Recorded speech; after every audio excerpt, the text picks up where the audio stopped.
Welcome to the Pharma Voice Editor's Take video series, filmed live at the 2012 DIA Annual Meeting in Philadelphia.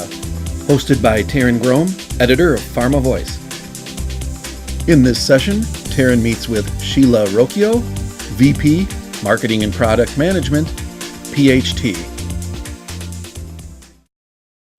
Sheila, welcome to the 2012 DIA Annual Conference Editor's Take video program.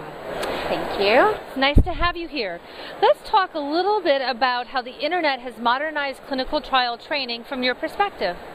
So at PHT we focus on ePro solutions, and with the internet we've really changed our training approach. So it used to be, I'd say 12 years ago, the training was primarily investigator meeting, face-to-face based, and that could be quite expensive, and really with so much information provided to study coordinators, investigators, people were not always retaining that information.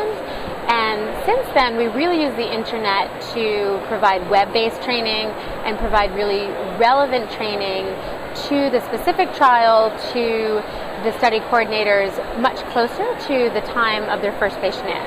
So the training has become much more compelling as well as more relevant and comfortable for the sites to really understand the systems they're using.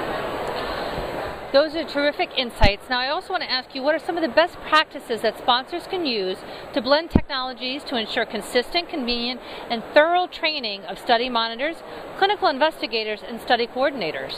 So a best practice that we've been doing more recently is really focusing on more just-in-time training. So we're really using the investigator meeting time now to talk about the reason why the sponsor has selected ePro. So really helping the sponsors understand the benefits that electronic systems can use or can provide to the sites, and why we're not using paper, the clinical benefits that they can expect to see. And then we're focusing training, really doing web-based training much closer to that first patient in.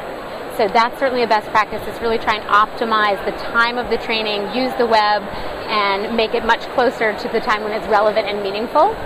And then the other best practice is in terms of product training, we have a lot of sites that have used ePro systems before, and so they don't want to get an entire set of training just on the products time and time again. So we really focus on just training them once, maybe once a year, on the core features of the product, and then focusing that just-in-time or that specific training on their protocol so it's most relevant and meaningful to them. Thank you so much. That's great information for our listeners. Thank you. Additional Editor's Take videos, as well as podcasts, white papers, webinars, and more, are available in the resources area at www.pharmavoice.com.